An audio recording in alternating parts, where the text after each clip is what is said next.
పట్టాల గ్రామంలో మనకి మార్చి 10వ తారీఖు నుంచి 14వ తారీఖు వరకు శ్రీ వెంకటేశ్వర స్వామి తాలూకు కళ్యాణోత్సవాలు జరుగుతున్నాయి కాబట్టి దాని నిమిత్తం మరి 26వ తారీఖుని ఆ భగవంతుడికి రాటేయడం జరుగుతుందండి.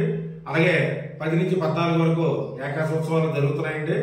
మరి ఆ సందర్భంగా ఇవాళ ఈ పత్రికా సమావేశం పెట్టడానికి కారణం ఏంటంటే ఇక్కడ ప్రతి సంవత్సరం కూడా భక్తులందరి సహకారంతో మొత్తం అంతా కూడా ఏకాదశి జరపడం జరుగుతుందండి. మేజర్ పార్ట్ అందులోని 5 రోజుల తాలూకు ప్రోగ్రాంలు అయితేనేవ్వండి, లైటింగ్ అయితేనేవ్వండి, లేదంటే భక్తుల సౌకర్యాలు కల్పించడం విషయం అయితేనేవ్వండి, మేజర్ పార్ట్ భక్తుల తాలూకు సొంత నిధులతో చేస్తున్నారండి.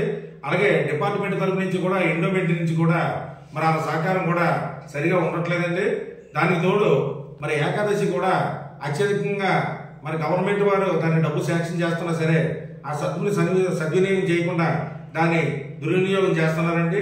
ఇందులోని మరి గవర్నమెంట్కి సంబంధించిన ఉద్యోగస్తులైన ఆ ఈవో కూడా మొత్తంగా ఫ్రాడ్ చేసి మొత్తం వెంకటేశ్వర స్వామి పరంగా వస్తున్న డబ్బులన్నీ కూడా దాన్ని దుర్వినియోగం చేస్తూ కళ్యాణాన్ని కూడా ఎటువంటి రంజింప చేయకుండా అతను అంతా పాడు చేస్తున్నాడండి. మరి ఈ విషయంలో కొన్ని అక్కడ మరి ఉత్సవాల నిమిత్తం కొన్ని ఫ్రాడ్ చేస్తున్నాయండి. ఒక లైటింగ్ విషయంలో అయితేనేమి, ఒక భోజనాల విషయంలో అయితేనేమి, తర్వాత ప్రోగ్రాంల విషయంలో అయితేనేమి, అటువంటి విషయాల్లో కూడా మొత్తంగా పారదర్శకంగా లేదండి. అలాగే డిబ్బీలో మరి భక్తులందరూ కూడా అందులో డబ్బులు వేస్తున్నారు కాబట్టి ఆ విషయంలో కూడా ఫ్రాడ్ జరుగుతుందండి.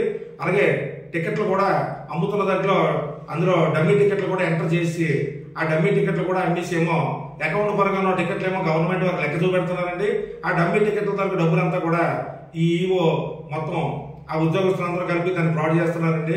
అలాగే డిబ్బీ ఓపెన్ చేసినప్పుడు కూడా వచ్చిన కలెక్షన్లోని ఎవరు కూడా పారదర్శకంగా కానీ ఒక ప్రెస్లో కానీ ప్రజలు కానీ భక్తులు కానీ పిలకుండా ఆ దేవాలయానికి సంబంధించిన ట్రస్టీలు అలాగే దేవాలయానికి సంబంధించిన ఆఫీసర్లని కూర్చోబెట్టి వాళ్ళు డిబ్బీ అంతా చూసుకొని ఆ టికెట్ల అకౌంట్ అంతా చూసుకొని ఎవరికి తెలియకుండా వాళ్లే దొంగ లెక్కలే రాసేసుకొని పట్టుకుపోయి భక్తుల తాలూకు మనోభావం మీద దెబ్బతీస్తున్నారండి. మరి భక్తులు వెంకటేశ్వర స్వామి మీద నమ్మకంతో లక్షల రూపాయలు ప్రతి సంవత్సరం కూడా మరి వెంకటేశ్వర స్వామి నిమిత్తం ఇవ్వడం జరుగుతుందండి. దాన్ని అధికారులందరూ కలిపి దాన్ని దుర్వినియోగం చేస్తున్నారండి. దృష్టి పెట్టలేదండి. మరి ఎన్నోసార్లు చైర్మన్ గారికి చెప్పడం కూడా జరిగింది, ఈ రకంగా జరుగుతుందని. మరి ఆయన కూడా దీని మీద పెద్దగా శ్రద్ధ చూపించలేదు. దాన్ని చైర్మన్ గారు దానికి అడ్డం పెట్టుకొని ఆ ఈవో తర్వాత జిల్లా నుంచి వచ్చిన అధికారులందరూ సహకారంతో మొత్తం అంతా అక్కడ అన్యాక్రాంతం అయిపోతుందండి. దానికి దగ్గర మరి 55 ఎకరాల ల్యాండ్ ఉన్నా సరే దాని మీద శిస్తు వస్తున్నా సరే అందులో పనిచేసి పురోహితులకు కానీ అందులో పనిచేసి స్టాఫ్కి కానీ ఎప్పటికీ కూడా ఒక రూపాయి కూడా జీతం ఇవ్వట్లేదండి. వాళ్ళందరికీ కూడా సంవత్సరం పొడిగిన ఒకేసారి అదే టికెట్లు అమ్మిన తర్వాత డిబ్బీ అమ్మిన తర్వాత ఏకాదశి పూర్తి అయిపోయిన తర్వాత సంవత్సరం శాతం కూడా ఒకేసారి ఇస్తున్నారండి. వాళ్ళు సంవత్సరం పొడిగినా సరే వాళ్ళ కుటుంబ సభ్యులందరూ కూడా తీవ్ర ఇబ్బందులకు గురవుతున్నారండి. వాళ్ళు ఎన్నోసార్లు అలా ఆవేదన కల్పించుకున్నా సరే పైన అధికారులు ఏమీ పట్టించుకోలేదండి.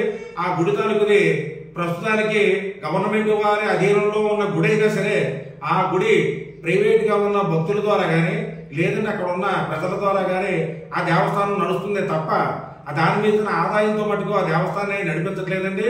దీని మీద సమగ్రమైన విచారణ జరిపి మొత్తం అన్ని శాఖల మీద అక్కడ అన్యాక్రాంతం జరుగుతుంది కాబట్టి ఫ్రాడ్ జరుగుతుంది కాబట్టి దాని మీద కలెక్టర్ గారి దృష్టికి తీసుకెళ్దాం అనుకుంటున్నామండి.